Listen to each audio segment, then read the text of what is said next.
Olá, galera dos sextos anos, como é que vocês estão? Tudo bem? Eu espero que sim, viu? Cuide-se, não deixe de se cuidar, tá bom?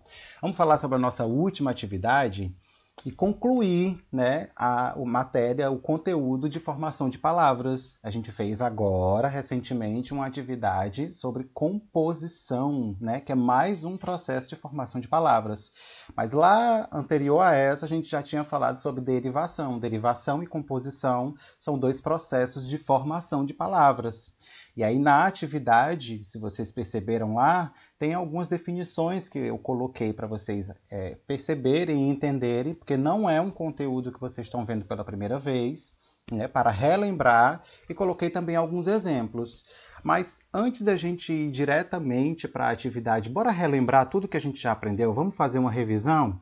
A professora Cristina Façanha, muito obrigado, Cris, me emprestou um material que ela produziu para que eu pudesse fazer essa revisão. É se ajudando que a gente caminha melhor, né? Então, muito obrigado, Cris.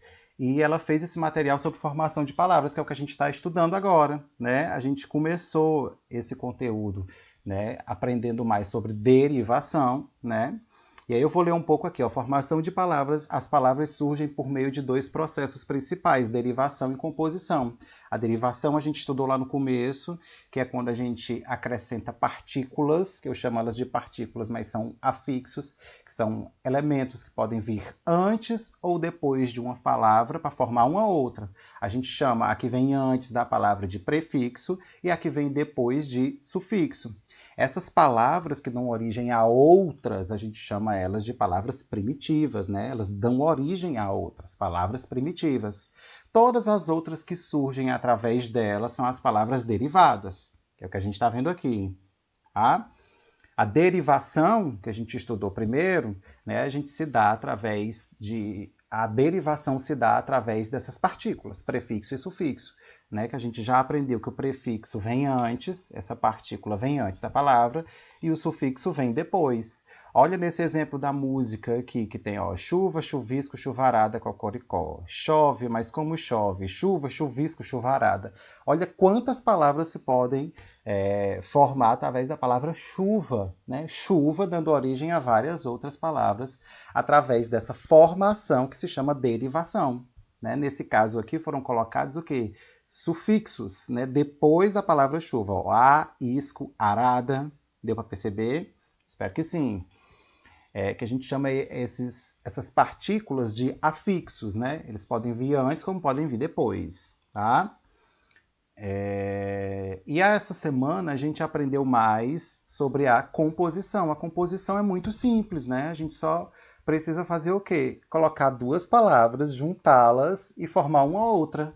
Como assim, professora? Quando está chovendo, a gente usa o quê? Um guarda-chuva, não é não? Guarda-chuva são duas palavras que eu uni para dar o nome, eu não, né? Uniram para formar o nome de um outro objeto. Guarda-chuva é o nome daquele objeto. Aqui atrás de mim tem um guarda-roupa, ó.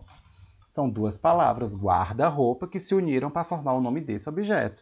E assim por diante. O professor sempre vai ter hífen? Não. Algumas palavras se uniram completamente sem hífen, como, por exemplo, girassol. Não tem hífen, são completamente juntas, mas foram duas palavras que se uniram para formar uma outra, né? Gira-sol.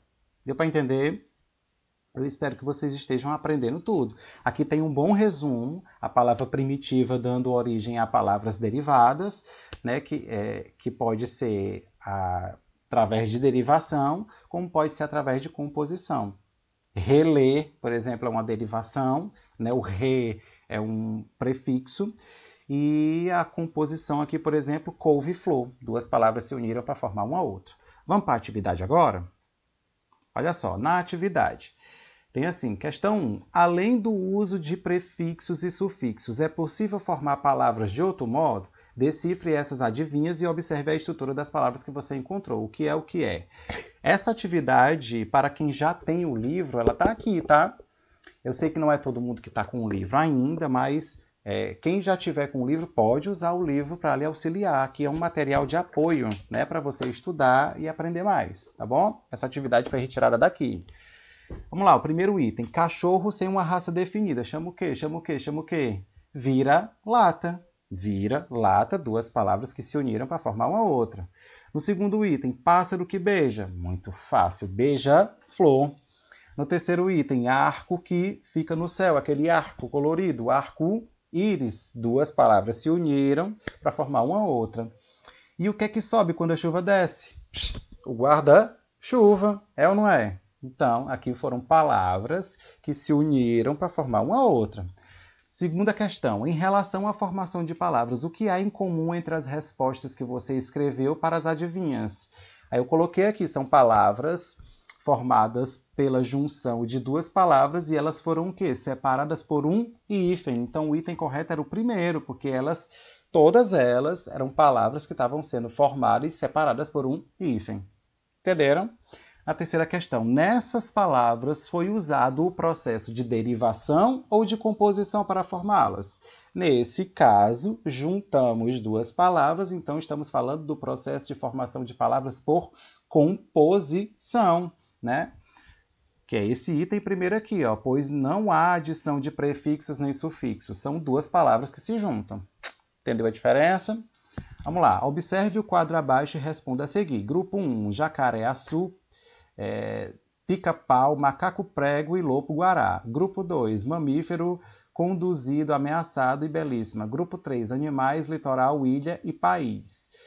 E a quarta questão diz assim, identifique em qual dos grupos existem palavras compostas por composição, junção de duas palavras. Tá fácil demais, né, gente? É o grupo 1. Aposto como todo mundo acertou. Próxima, leia o trecho dessa notícia. Mande seu nome para o espaço. O convite é na NASA. Basta enviar um cartão postal assinado. Os nomes serão gravados num disco óptico ou CD-ROM e embarcado na nave Cassini, a ser lançada em 6 de outubro de 1997. Quinta questão. Na notícia, qual é o processo de formação utilizado em cartão postal e disco óptico? Tá fácil demais, né? Até agora, se você não aprendeu, fica impossível eu explicar mais do que isso, né? Estamos falando da composição, processo de formação de palavras. Eu espero que eu tenha tirado todas as dúvidas e que vocês agora estejam craques, né, em formação de palavras. Afinal de contas, não tem nenhum mistério em relação a isso, né? Quem estiver gostando desses vídeos, dessas videoaulas, por favor, curte aqui o nosso vídeo, comenta, diz o que você achou. Eu estou adorando a participação de vocês, fico muito grato mesmo. Um beijo para todo mundo do 6º ano e até a próxima. Tchau, galera!